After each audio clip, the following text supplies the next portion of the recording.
कार्यक्रम आज़ादी के अमृत महोत्सव के तहत किया जा रहा है। हमारे जो कीनोट स्पीकर हैं professor Kuldeep Agnihotri ji, central university Himachal Pradesh में वाइस चांसलर रहे हैं, और श्री पवन जिंदल जी और हमारे जो पॉलिटिकल लीडरशिप है वो सब उसमें पधारेंगे। कार्यक्रम 11 बजे हम शुरुआत करेंगे। सभी समाज के लोग और हमारी यूनिवर्सिटी के जो शिक्षक, गैर शिक्षक और विद्यार्थी हैं, सभी को आमंत्रित किया जाएगा।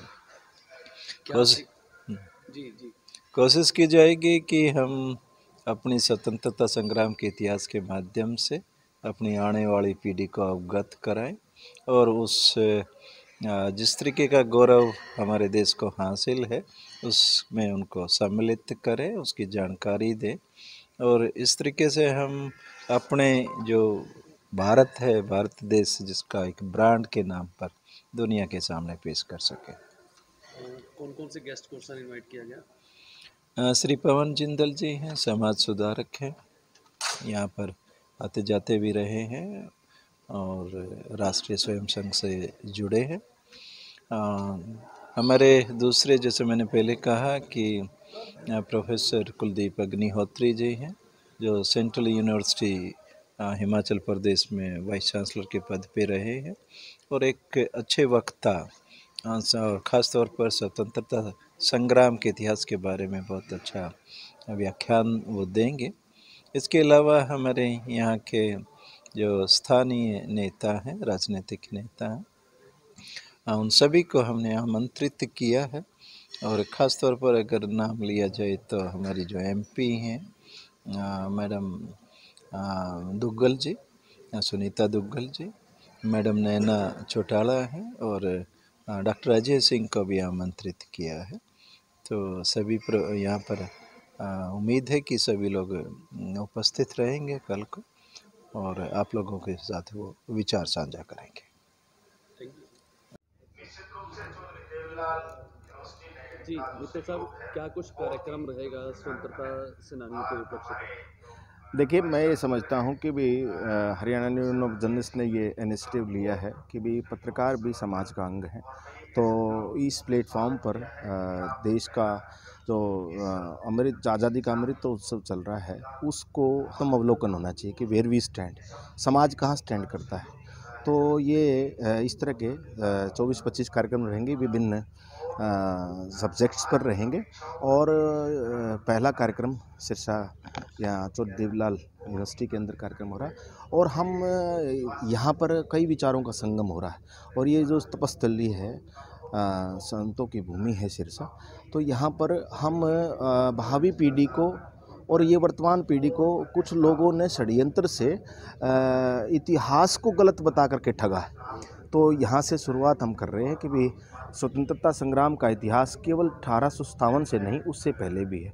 और इस कार्यक्रम में चौधरी अजय सिंह चौटाला, चौधरी देवलाल के प्रतिनिधि के निमित्त से, और जो पूर्व विषी हैं कुलदीप अग्निहोत्री जी, वो इस कार्यक्रम में मुख्य वक्ता के नाते से, और प्रसिद्ध उद्योगपति और समाज सेवी है पवन जिंदल जी, जो कि राष्ट्रीय स्वयंसेवक संघ के माननीय प्रांत संचालक भी हैं, वो भी रहने वाले हैं।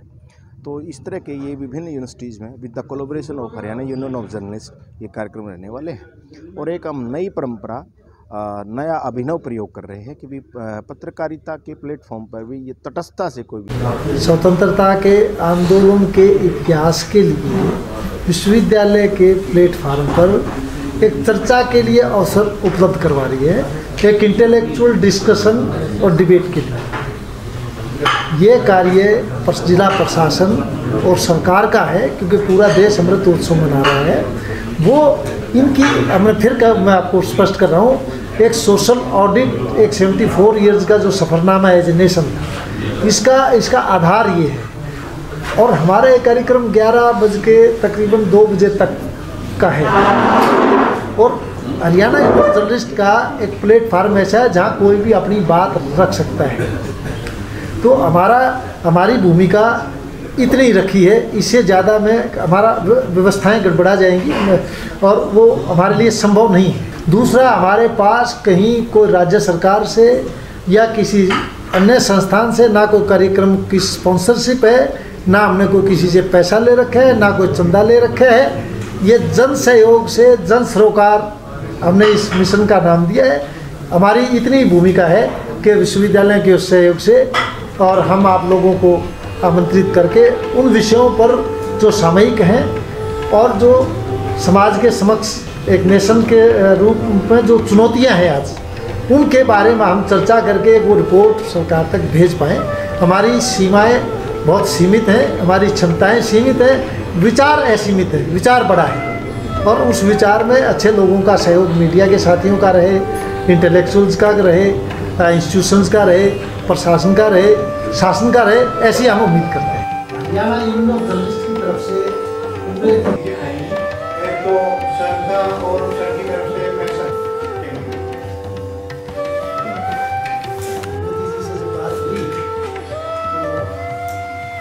मैं सुझाव दिया कि आने के लिए आमंत्रित थी, जो इस विश्व का दृष्टिकोण है और हार्दिक स्वागत है। युवाओं को स्वतंत्रता संग्राम के बारे में युवाओं को जानकारी प्रदान करने के उद्देश्य से सेमिनार हो रहे हैं। हमारे विश्वविद्यालय के मुखिया हमारे बीच में प्रोफेसर अजमेर सिंह मलिक जी, और उनके दिशा निर्देशन में विश्वविद्यालय नए आयाम स्थापित कर रहे हैं। भले ही एजुकेशन में सुधार का, LOCF का है या अलग अलग जो डिसीजंस जो है वो सर द्वारा लिए जा रहे हैं। आप सब लोगों का चौधरी देवीलाल विश्वविद्यालय में आने पर स्वागत है। आप सभी को सुबह की नमस्कार।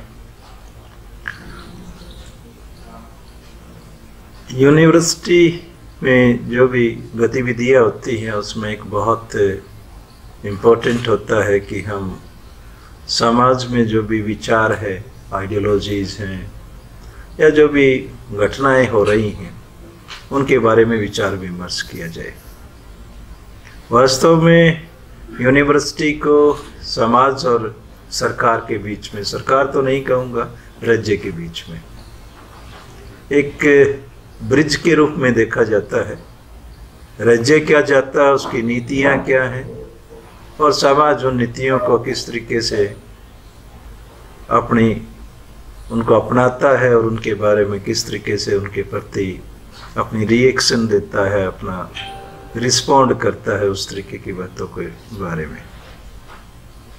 ऐसे परिप्रेक्ष्य में यूनिवर्सिटी में न केवल जो शैक्षणिक योग्यता है जिसको हम डिग्री से जोड़ते हैं, हालांकि आजकल राष्ट्रीय शिक्षा नीति के माध्यम से सिर्फ हम ज्ञान को ही नहीं, नॉलेज को ही नहीं, जो कि डोमेन नॉलेज या उस विषय का शैक्षणिक ज्ञान है उसका, बल्कि जो स्किल एजुकेशन है उसके साथ भी जोड़ रखा। यही नहीं, तीसरी बात जो है शारीरिक जो शिक्षा है या जो सांस्कृतिक शिक्षा है या समाज के प्रति जिम्मेवारी की शिक्षा है, उसको भी हम यूनिवर्सिटी के माध्यम से या यूनिवर्सिटी उसके बारे में विचार विमर्श करती है और आने वाली जो पीढ़ियां हैं जो यहाँ पर शिक्षा ग्रहण करने आती है उसके बारे में उनको जानकारी या उसके बारे में अवगत कराया जाता है और उस तरीके के मूल्यों की स्थापना करने का प्रयास किया जाता है कि जैसा हम समाज से अपेक्षा करते हैं या जिस तरीके का समाज बनाना चाहते हैं। इन बातों को अगर हम सभी उसमें देखें तो सिर्फ पुस्तकों के ज्ञान या डोमेन नॉलेज के अलावा या जो भी हमारे शरीर की आवश्यकता है, एक सामाजिक और मानसिक आवश्यकता होती है कि हम विचार, जो हमारे बीच में विचार हैं, अलग अलग तरीके के जो लोग हैं, क्योंकि डाइवर्सिफिकेशन जो है किसी भी संस्कृति के लिए, उसकी ग्रोथ के लिए, उसकी उन्नति के लिए बहुत ज़रूरी है। तो ऐसे संदर्भ में पिछले लगभग 2 साल से हम कोविड की महामारी के प्रकोप से गुजर रहे हैं।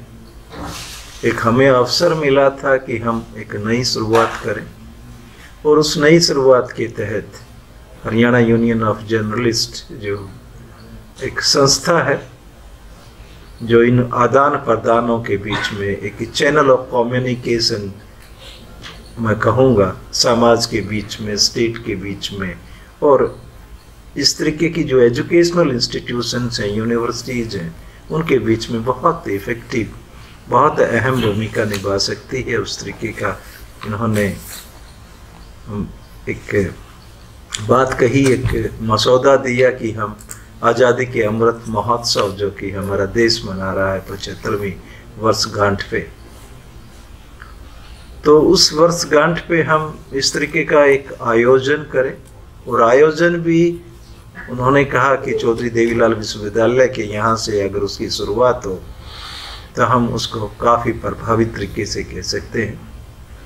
तो चौधरी देवीलाल विश्वविद्यालय इस बात से बड़ी खुशी और गर्व महसूस करता है कि हमें चुना गया और हमें ये अवसर प्रदान किया गया कि हम कोविड के बाद इस तरीके की जो प्रक्रिया है, जो एक जैसा कि राठी साहब ने मुझसे पहले कहा है कि यूनिवर्सिटी एक परिपक्वता की तरफ, एक मैच्योरिटी को, इंटेलेक्चुअल मैच्योरिटी की तरफ, हम शायद इस बात को इंटेलेक्चुअल मैच्योरिटी उस बात से लेते हैं कि जब हम अलग अलग विभिन्न विचारधाराओं को सुनकर उनके बीच में एक समावेश, किस तरीके की समाज की आवश्यकता है उस तरीके की, उसको हम शायद इंटेलेक्चुअल मैच्योरिटी का नाम देते हैं, तो उसकी शुरुआत की जाए।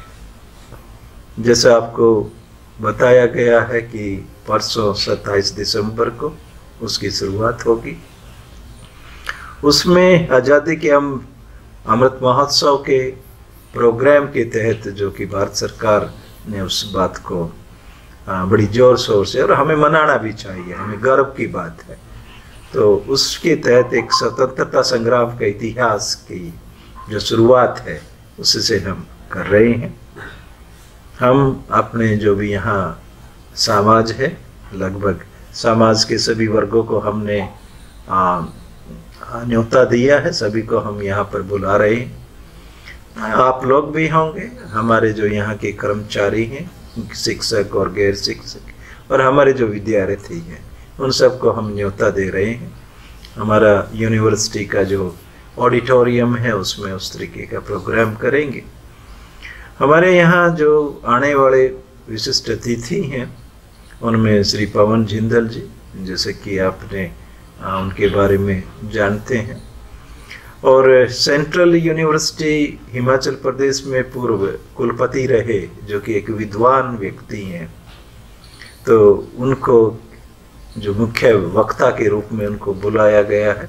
इसके अलावा यहाँ के जो राजनीतिक प्रतिनिधि हैं, मेंबर पार्लियामेंट हैं, मैडम दुग्गल हैं, और जो राष्ट्रीय जो अध्यक्ष हैं जेजेपी के, जननायक जनता पार्टी के हैं, डॉक्टर अजय सिंह चौटाला जी, और जो मैडम नैना चौटाला जी, वो शिरकत करेंगे। कार्यक्रम की जो रूपरेखा है और उसमें जो भी सभी तरीके की इंटेलेक्चुअल जो इनपुट्स हैं वो हरियाणा यूनियन ऑफ जर्नलिस्ट ने, और उनका जो कोऑर्डिनेशन है, इनविटेशन है, समाज के अलग अलग जो समूह हैं उनसे मिलने की जो बात की है, दोनों व्यक्ति अपने संजय राठी जी और श्री हरिओम जी मित्तल, ये दोनों इनको देख रेख कर रहे हैं। पिछले 4-5 दिन से वो इस कार्यक्रम में लगे हुए हैं। मुझे लगता है कि प्रोग्राम जो है आप लोगों के माध्यम से आप उसके गवाह भी होंगे कि एक अच्छा प्रोग्राम हम यहाँ पर कर पाएंगे। जिस तरीके के हमारे वक्ता हैं या अतिथि हैं, जिस सत्र के हैं, उस सत्र के अनुरूप ही हम उस प्रोग्राम को करने की चेष्टा करेंगे। इस अवसर पर मैं आप सभी को प्रोग्राम में आमंत्रित करना चाहूँगा। आप सभी आएँ और उस प्रोग्राम को जिस भी प्रकार से आप उसमें देखते हैं, उसका एनालाइज करते हैं, और किस तरीके से चौधरी देवीलाल विश्वविद्यालय और हरियाणा यूनियन ऑफ जर्नलिस्ट इस तरीके के कार्यक्रमों को कर पा रही हैं, उस तरीके से अपने विचार दें। तो इन शब्दों के साथ आपका यहाँ पर आने पर मैं तो धन्यवाद करता हूँ। आपने हमारी बात सुनी। राष्ट्र के रूप में एक डेमोक्रेटिक नेशन के रूप में आज हम कहाँ तक, ये सफ़रनामा हमारा कैसा रहा, मैं समझता हूँ सबसे ज़्यादा सार्थकता इस बात की है उत्सव की बजाय।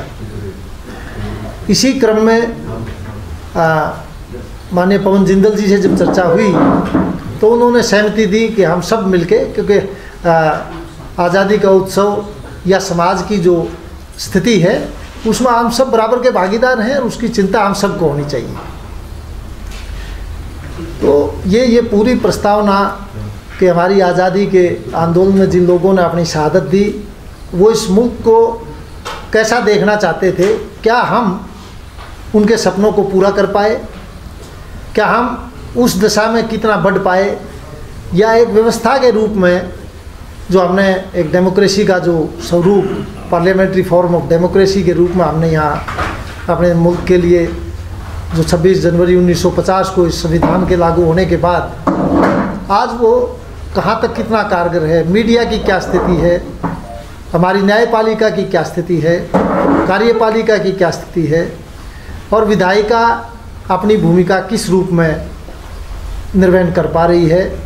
हमारा इन कार्यक्रमों में जो मुख्य रूप से जो एक आधारभूत जो हमारा विचार है वो लेके हम आगे बढ़े, और मुझे बड़ा हर्ष और गौरव की अनुभूति हो रही है ये बताते हुए कि माननीय पवन जिंदल जी जो आरएसएस के भी प्रांत के मुखिया हैं, उन्होंने बड़ा सहर्ष, कई बार आदमी सोचता है कि कहीं इससे कोई स्टेट के अगेंस्ट तो कोई बात नहीं जाएगी, लेकिन उन्होंने बड़े विराट हृदय से कहा कि समाज की स्थिति का आकलन और अवलोकन जरूर किया जाना चाहिए कि सफ़रनामा हमारा कैसा रहा, एक सोशल ऑडिट के रूप में एक इंट्रोस्पेक्शन ज़रूर किया जाना चाहिए।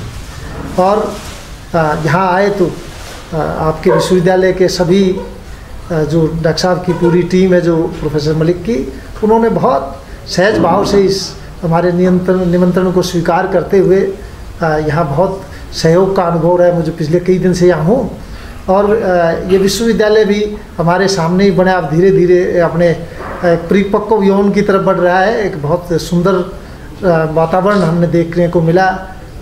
इसका पूरा श्रेय प्रोफेसर अजमेर सिंह मलिक और इनके जो टीम के जो कर्मठ साथी हैं उनको देता हूँ मैं।